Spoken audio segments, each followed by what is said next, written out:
This was a cold and calculated murder.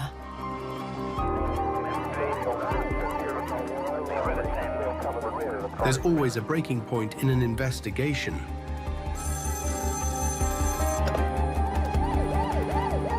The timeline of events didn't add up.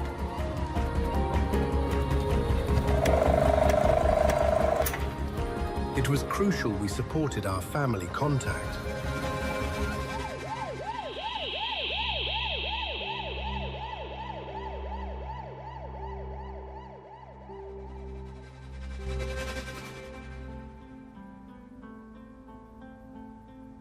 This case was the saddest case that I have ever dealt with in my whole service. Jamie was a vulnerable little boy, as well as a funny little boy. In my heart, I was hoping and praying he was okay and he'd come home. Any murders are very, very serious, but the murder of a child is very emotive. When I saw the small coffin coming towards me, it was sad to see he had the rest of his life to live, and it just was not fair.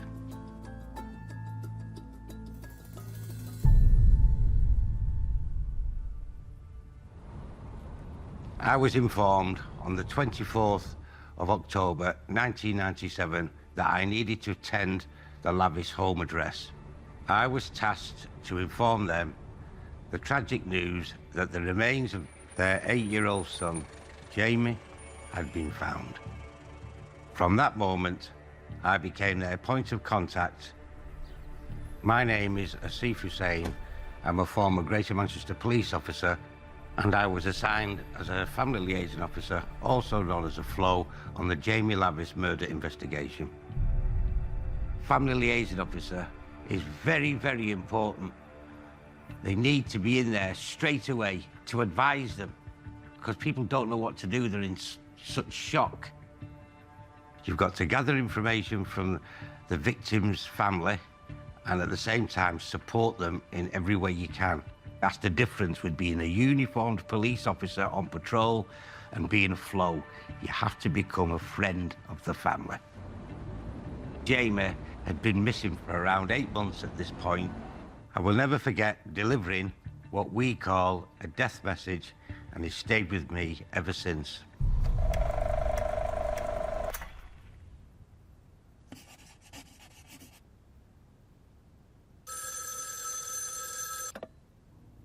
Hello, PCSN Graham Lane area office. Yes, sir. I'm aware about the 8-year-old missing boy, Jamie Lavis. Come to the office? Yes, of course I will. On the 24th of October, 1997, a call came in advising us that clothing had been found, identified as that belonging to Jamie Lavis. It was 2 young children, and they were friends of Jamie Lavis. They said they were approached by this fella. Seemed as though he wanted them to take them into the woods. The children became frightened and they run off. My name is Roy Rainford. I was the senior investigating officer in 1997 on the investigation involving Jamie Lavis. It was a missing from home at that time, but it was a missing from home of an 8-year-old child who was very, very vulnerable. Due to the information given us, we were directed to an area of Reddish Vale. It's a country park. Where Reddish Vale is, there's Reddish Vale Golf Club. It runs parallel with the park, but off the beaten track of that park, it becomes like a jungle. You can't walk through certain parts of that area without using 2 hands climbing over broken pottery, over broken trees, pushing your way through bushes. And Mr. Rainford said he was going to get the Pulsar team, the search team, the police dogs and divers to go to that location because there's a big river there. I can remember that day well because it was raining heavily, and I knew that area where they were searching was a bit of a quagmire, and we had specialist search officers there. We had a system that anything was found, the exhibits officer would go and collect it to make sure it was dealt with properly, evidential-wise. We took the top 2 inches of soil off that area, and they found a number of bones, The search officers found a milk tooth and scooped up some clothing, brought it back to the police station, and there was a golf ball in the pocket. My name's Kim Doyle, and in the 90s, I was known as a divisional Crown Prosecutor in Greater Manchester. The clothing was taken back to the police station to be bagged and properly looked after because it had, you know, huge forensic potential. The exhibits officer came to see me, told me what he collected. It was all in a bag, and I had advised him to lay it out, dry it out, and we'd go down and examine it. Within a matter of minutes of him leaving me, he was back up, said he'd stretched the clothing, but he'd found a jawbone.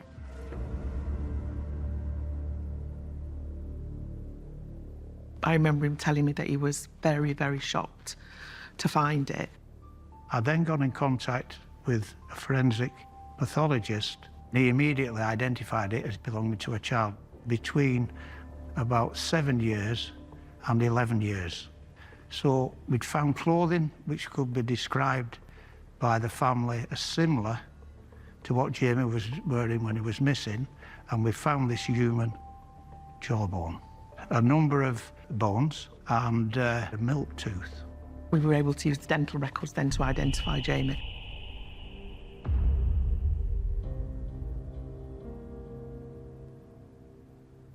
To tell somebody that their 8-year-old son is not coming home is the saddest thing you could ever tell anybody.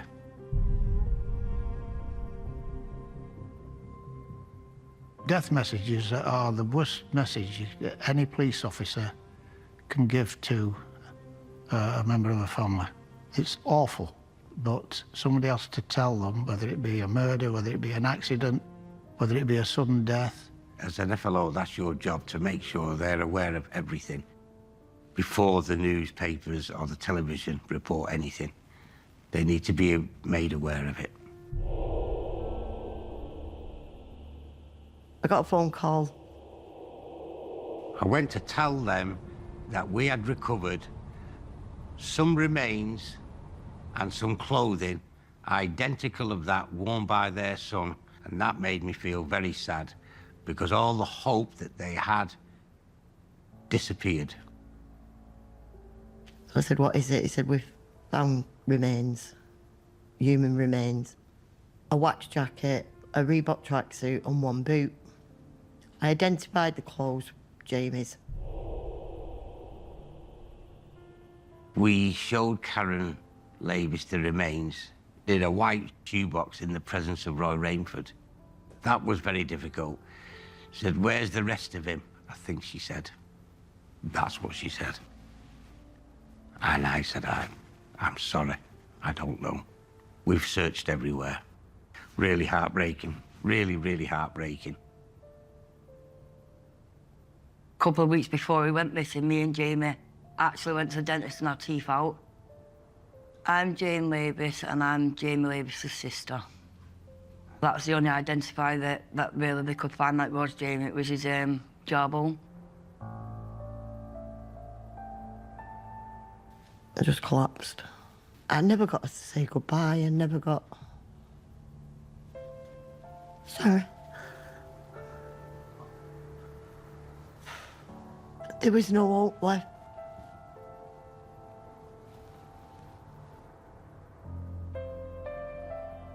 Once my mum and my nana came back from identifying the clothes and Jamie's jawbone, we all just crumbled. They were devastated, broken-hearted. And I was broken-hearted. I don't know how a parent ever comes to terms with the murder of the child. This is now turned into a murder inquiry.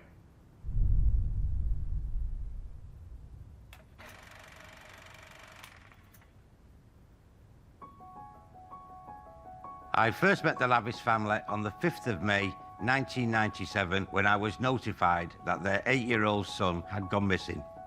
In cases of people going missing, the family liaison officer is a supportive post and an informative post. Jamie lived with his mother and his father. He'd got 2 older sisters, an elder brother, and a younger brother at that time. There was Nicola, she was 16. Jane, who was about 13. John was about 11. And Scott was 4. It was 5th of May 1997, bank holiday Monday. And Jamie went out with his brother John. It was about, I'd say about 8:30, 9 o'clock. I shouted to say, your breakfast. John come in. I said, where's Jamie? He's over at Quick Save. I said, well, we go and get him. He said he's not coming in.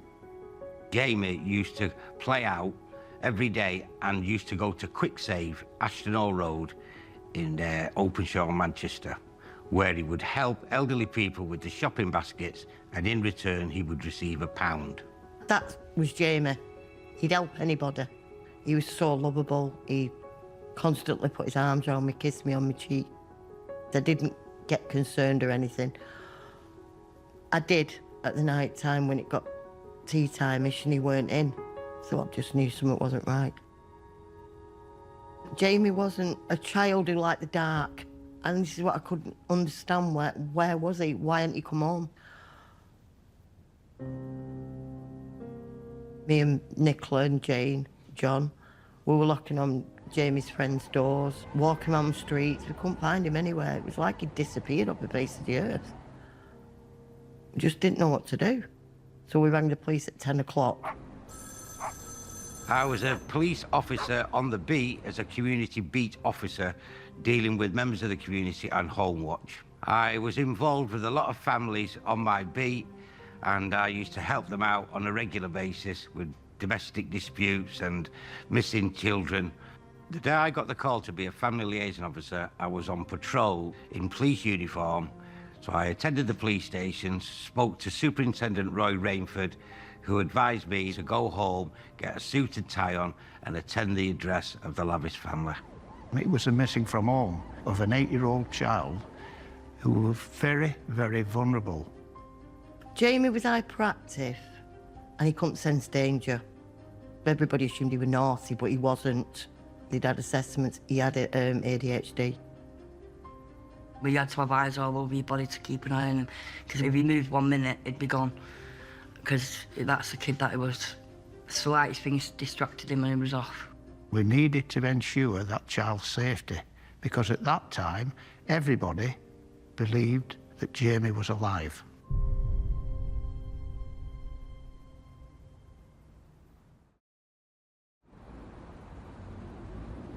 Jamie Lavish lived in the Openshaw area of Manchester, on a main arterial road between a town called Ashton-under-Lyne and the Manchester city centre. It was on a major bus route. When I turned up at the Lavish's house the first day, I paused, drove round the block several times, thinking, what's the first thing I'm going to say? What would I say to my wife if my son was missing? Knocked on the door. I just said, I'm really sorry about the disappearance of your 8-year-old son, and I will do everything to help you find him. From that moment, he was like helping us and do whatever we needed to do. The reaction from Mum and Dad was tears and also relief. I could see it in their faces.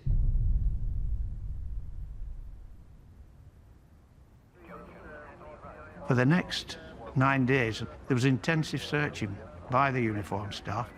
There was dogs used, horses used, helicopter used, line searches. The searching, like disused sheds and things like that, was heart-wrenching. Wondering, was he cold? Was he hungry? Did he have clothes? You block it out because you don't want to remember. They couldn't speak because they were crying constantly. It was scary, it was horrible, because I just had this feeling that something had happened to him. When I see a family struggling, it obviously affects me. It's upsetting to see them going through a difficult time. At first I felt a bit wary of him, of us, because the police was there, but then I got to know him and I felt more comfortable for him to be there. And I told them, even though I'm a police officer, I'm their friend as well. From that moment, obviously, that's how we've got attached to Asif, because he was the only one that I really spoke to out of everybody if I got uncomfortable with anything. He was there for us all the time. With you being there constantly, you're constantly receiving information and then you're passing it back to the information room who are dealing with the missing from home. The FLO will go out and hopefully bring back pieces of the jigsaw puzzle, and it's down to the SIO and his management team to put them together and get the full story. At that time, I was becoming more and more concerned. He could have been injured, he could have been involved in an accident, or he could have died, basically. This child still hadn't materialised. The police decided they needed to begin a much more thorough investigation into his disappearance. We needed to make sure that everything was being done to return him to his family safely. As a family liaison officer, I kept the Lavis family involved in the investigation of their son being missing. I would tell them on the progression of the incident room who were looking for Jamie Lavis, especially that we were now making posters and distributing them to local shops. I became the point of contact for that family and for dealing with members of the press who were constantly knocking at the door. I also told the family that we're going to be news bulletins on the local television. I said, we're speaking to the TV people, Granada Reports, and we're hoping to do a TV appeal. Would you and John mind coming with me? I'll take it and I'll stay with you. And then if whoever may have Jamie sees you on the TV, it might help them when they see how distressed you are to release him and let him come home. And they both agreed to do that. Now, Jamie's described as being small for his age. He's about 4 foot tall, and he wears clothes that are made to fit a 5 to 6 year old. Please, just get in touch with the police. Everybody's waiting for him to come home. Roy Rainford didn't leave any stone unturned, and I told them that. They were happy that the police were doing everything they could. We was looked after, we knew we was comfortable, and if we needed anything or speak to anybody, we knew he was there to help us. We kept getting sightings, daily sightings. They were saying, yes, I know Jamie, that's him. All the sightings are being investigated, other people are being interviewed. We did not, at that stage, believe that he'd come to any harm. The longer Jamie was missing, the more I was finding things out from his family, from his friends. Once you get to know the family, it helps a lot because they start to trust you and tell you things which they may not have told the police that first came. The family telling me that a stranger had knocked on their door after seeing me drive off.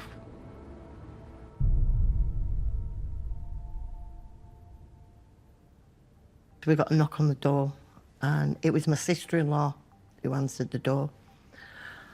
And she said, "Who are you?" He said, "I'm just wondering, is it you what's got a little boy what's got missing?" Did he happen to be wearing a dark blue Reebok tracksuit and a little wax jacket? So she brought him in the house. Said he'd had him on the buzz that day. Darren Vickers was a bus driver.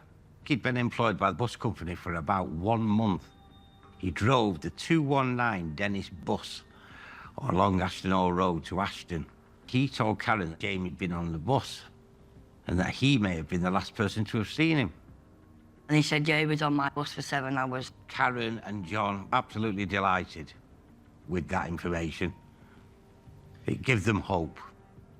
Karen Lavis told me that Darren Vickers was going to come back the next day. I spoke to the SIO and said, what would you like me to do? He said, get as much information off this man as you can.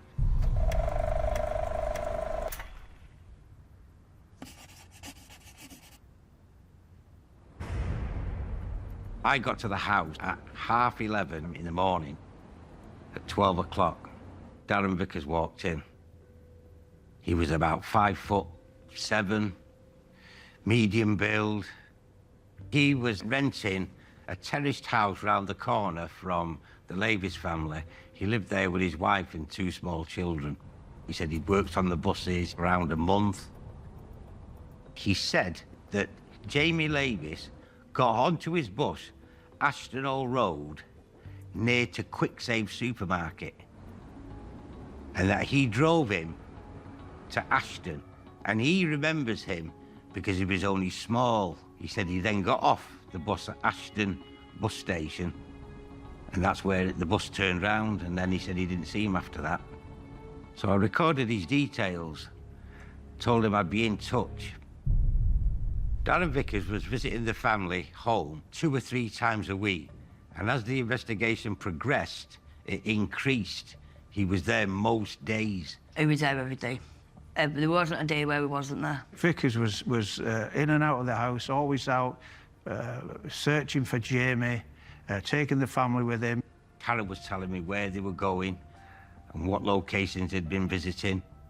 Thought he was giving us some information we needed. But my daughters, my 2 daughters, they had a feeling something wasn't right. Family became so close to Darren Vickers that, you know, he'd turn up, he'd have dinners with them. Sometimes they'd have, you know, cups of tea with them. I mean, they just loved him. He was like a hero to them. That became a real challenge. I know for the family liaison officers who were working with the family to deal with. I felt let down that they trusted this stranger more than me. I just kept on watching Darren Vickers. I wanted to know where he was going and the reasons for where he was going. It wasn't just one thing that Vickers was doing. It was a multitude of things that was attracting our attention. If you had any respect, would you stand him over to the nearest police station, just let the child go in, just let him come home. It's not in trouble, it's not nothing, it's just wanted. Including the press releases that he was given, the press interviews he was given, without any notice to us. And of course the press doing the job, they loved it, but it wasn't helping the investigation. Somebody somewhere knows where Jamie is. He was always trying to control our investigation and the press, and he was certainly controlling the family. Well, my dad wasn't very comfortable with him. My mum, she was trying to be nice like she is, and making me sure that he was to thank him for what he was doing with us. I felt that Darren Vickers was manipulating the Lavis family. He was using them to gather this information for his own purpose. And I told Roy Rainford my thoughts. I said, I think he's #1 suspect, sir. That's really his motive. Well, how could it be me? How could it be me involved in this when I'm trying to help the family? I'm the hero. It's not me.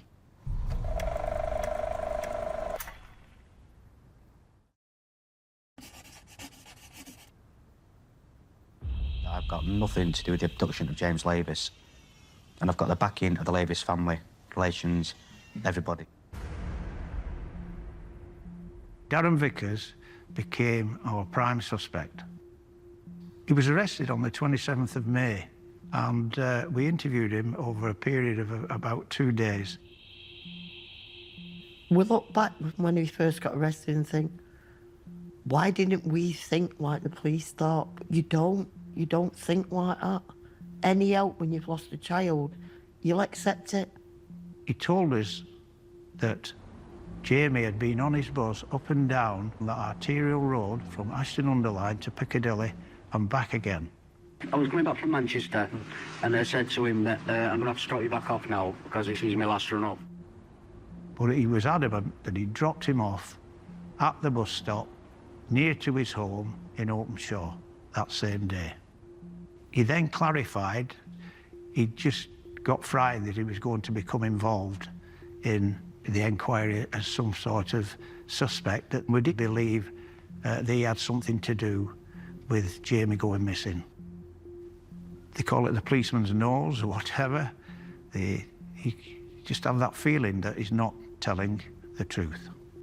We didn't have enough evidence to bring charges, so we released him back into the arms of John and Karen, and they threw a party for him. And we were vilified within the press for arresting the wrong person. But We were getting stronger and stronger suspicions that he had something to do with Jamie's disappearance. We never, throughout the inquiry, relieved Asif from his duties as a floor. Asif was always, as far as I was concerned, at the centre because he knew the family. He'd got some sort of liaison with the family, even though they were not happy at that time with the police investigation. Yes, it was still a missing from home inquiry, but more and more we were leaning towards whether we were going to get this child back alive. Darren Vickers arranged with Karen Lavis and John to move into the house. I thought it was astonishing. How weird for a grown man to leave his wife and 2 children, move in with another family around the corner. I was concerned. We moved him into our house because we thought he was a friend. It changed my role because they didn't want my support as much. Darren Vickers had now taken over control of the searches, and the children and John and Karen found him more important at that time, which made it difficult. I tried to stay professional at all times so they could see I'm a strong person. Around June 1997, John and Karen were expecting another baby, and in fact they asked Darren Vickers would he be the godfather. It just showed how much he'd manipulated that family into trusting him.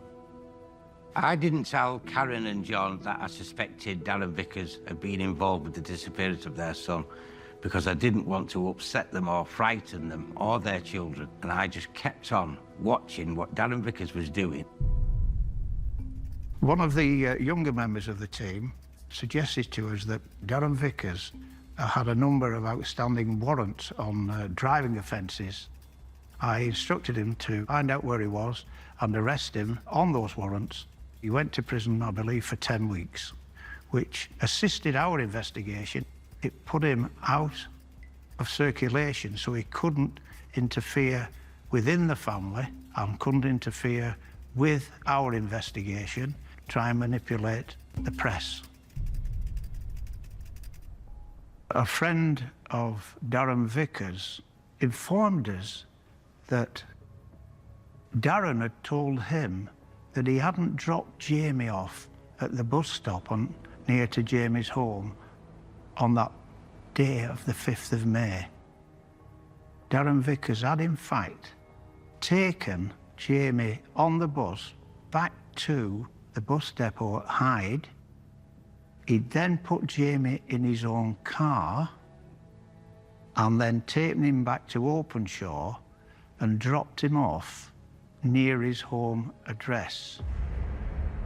So again, that pointed us in the direction that Darren Vickers wasn't telling us the whole truth.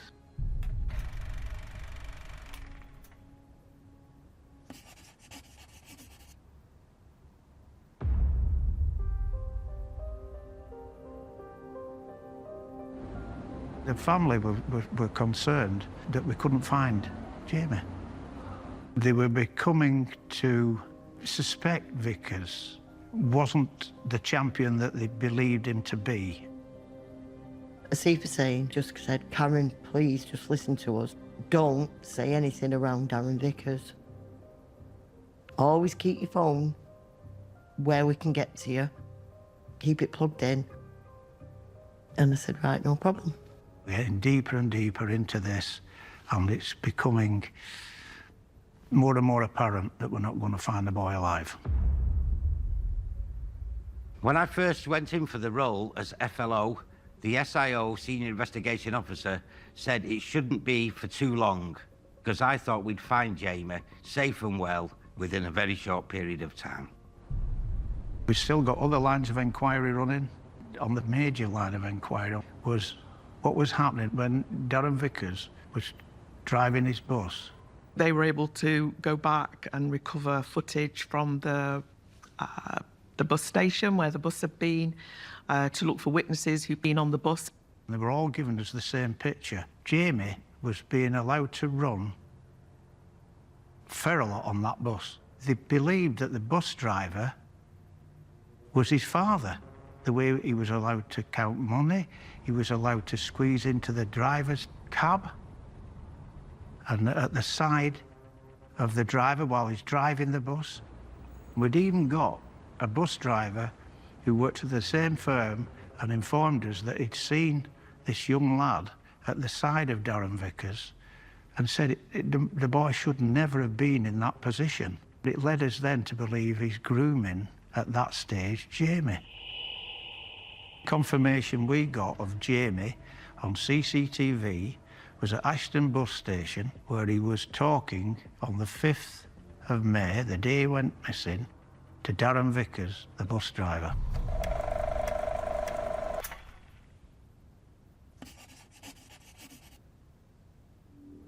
Two young children were approached by Vickers to come and look for Jamie, who he then was still insisting that was missing from home.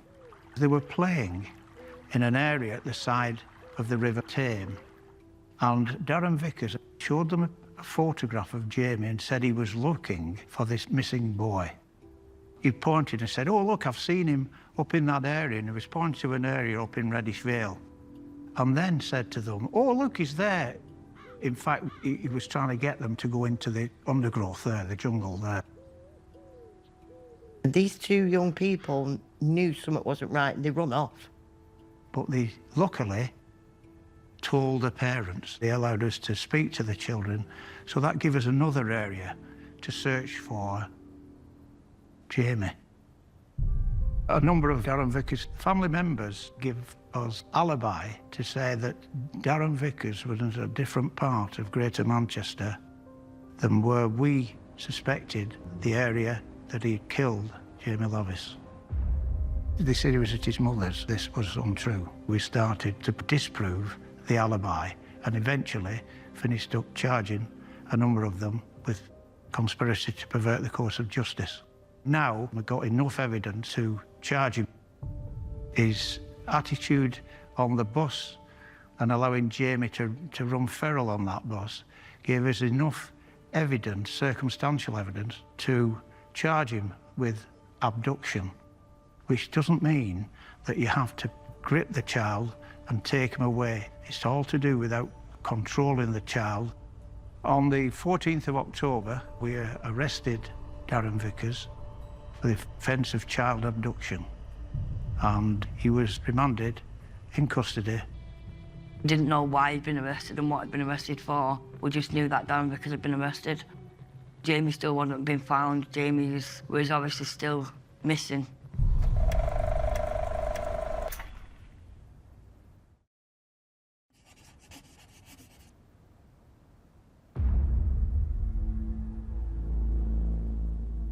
I remember that we were going to take further advice about possibility of considering a murder case without a body.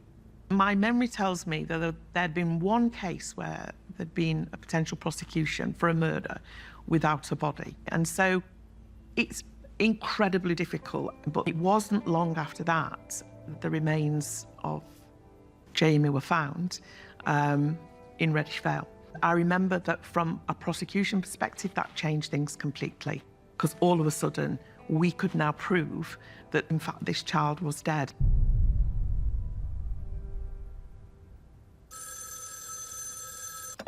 A call came in that remains had been found, along with clothing, identified as that belonging to Jamie Lavis. Because we had a suspect in custody, I wasn't concerned for the family welfare. As the danger side of it from Vickers, I was concerned for their welfare in a mental capacity and the distressful situation they were now under.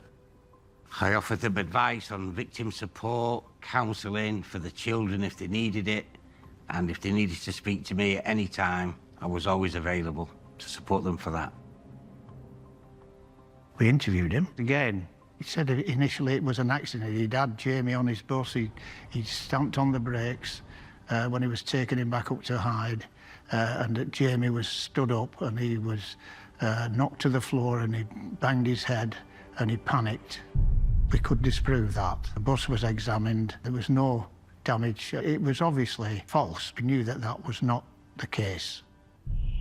We never found the skull of Jamie. He just said his remains, it was his jawbone.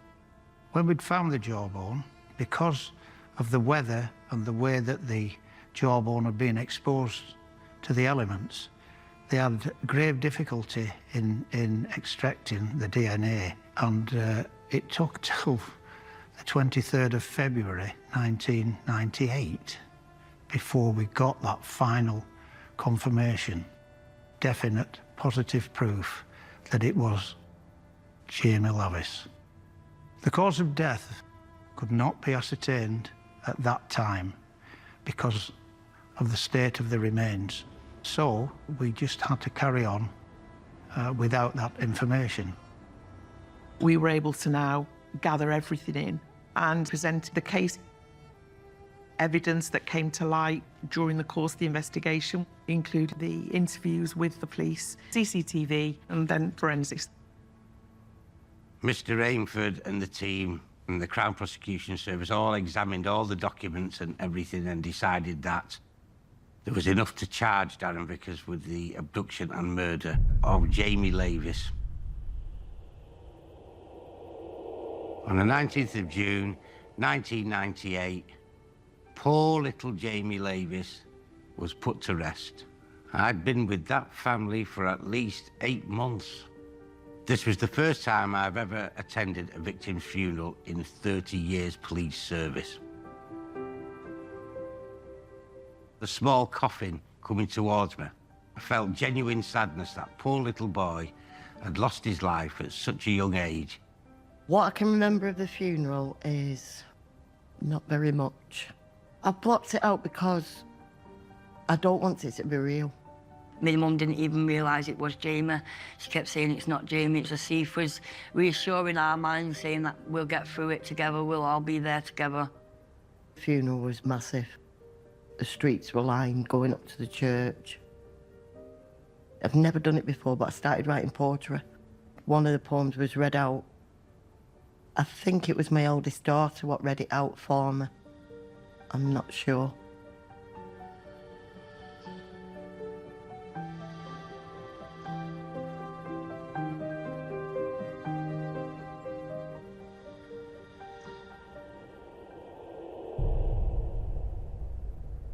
The trial of Darren Vickers began on the 2nd of March, 1999. It was a feeding frenzy for the press. Not only did it go national, it went international. You're always nervous because you want the trial to go well. I didn't understand what a trial was at that age, obviously, but then I see it made us understand what was going on and why this was happening, to get justice for us and stuff like that. I would attend court with them, pick them up every day, make sure they got there on time, and took them into a witness protection office, which keeps them away from Darren Vickers' family and friends. I was trying to be strong for my mum. My mum was worse than my dad. She was that upset and distraught, wondering why he'd done it to my brother. We wouldn't have even got through the trial the way we were without a thief, or, to be fair, without any of the police officers. They were posed various questions, some which were difficult. I must have been on the stand for 2 days. It was like I was guilty of things they were saying to me. But I remember me being accused of sleeping with Darren Vickers. They said, no. He was tricking us. John Lavis was accused by Darren Vickers that he was responsible for the murder of Jamie, which was absolute nonsense. And the main thrust came from Vickers, who said it was everybody except him. They've gone through hell. They've gone through hell by losing the child and then through being lambasted and lied about in open court. I was very proud of the family when they gave evidence. They gave it clear and concise. I spoke to Karen and John and said, listen, everything that's been said has been perfect. As the prosecutor, you don't present the case, you're handing that over to the barristers who are going to present the case for you. Jamie Lavis was on that bus for most of the day, and I think that Darren Vickers was supplying him with sweets He was letting him play around with the gear stick while the bus was moving. He'd planned it to keep Jamie on that bus until it got dark, knowing that Jamie was scared of the dark. He then offered to give Jamie a lift home in his own car after he'd parked the bus at the bus depot. Jamie said, "Why are you going there? I live down there." He said, "I've just got to do something. This is what I think has been going on." And when he gets to the golf club, him and Jamie walk across the golf course. And he would probably have picked a golf ball up as a child does and popped it in his pocket. They get to the forest area, and Jamie's scared. And then Darren Vickers starts to sexually assault him. He strangled him to death and left him. His motive was sexual gratification. That little boy must have gone through hell. I found out in court that he was abducted, sexually assaulted, murdered and dismembered. Going through what my Jamie went through. He had his own children. Why do it? He's got to be sick. When the jury went out, part of me thought he was going to get away with it.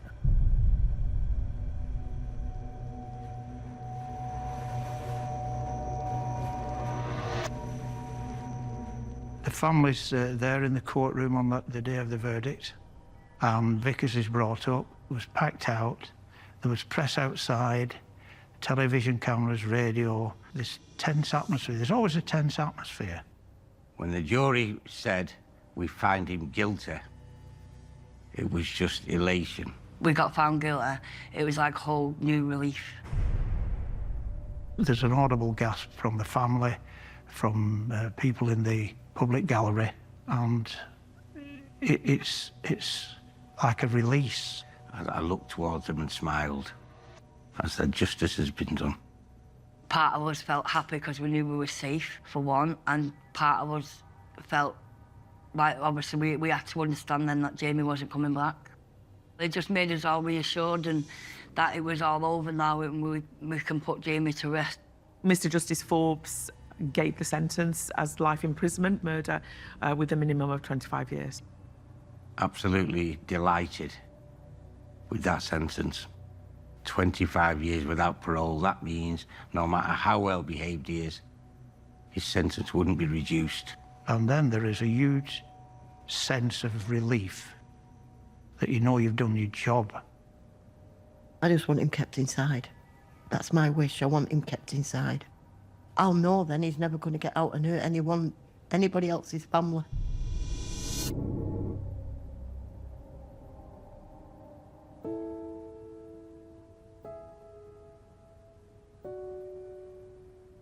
This case will stay with me the most because I have never dealt with such a case that the murderer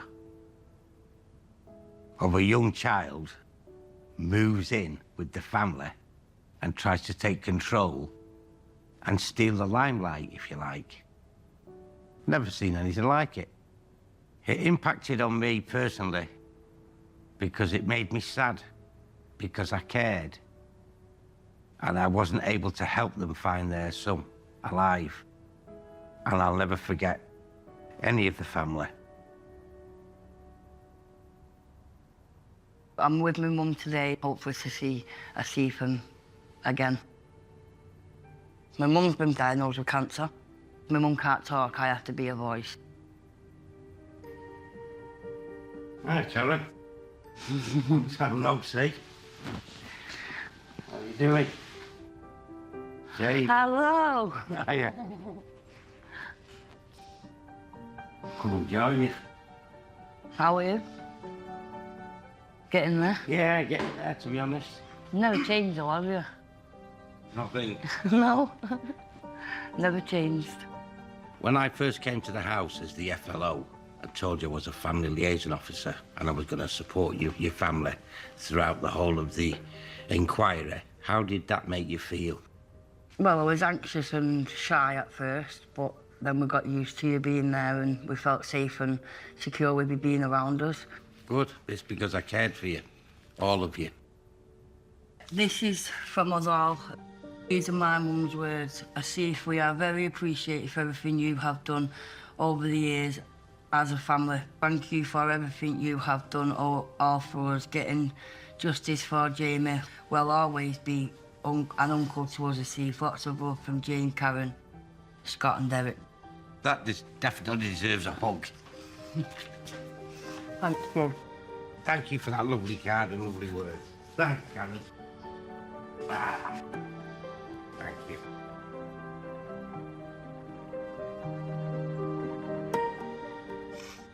After 10 years, I'm really, really proud and really, really pleased to see you doing well. Thank you for letting me see you again. I'll always remember your family.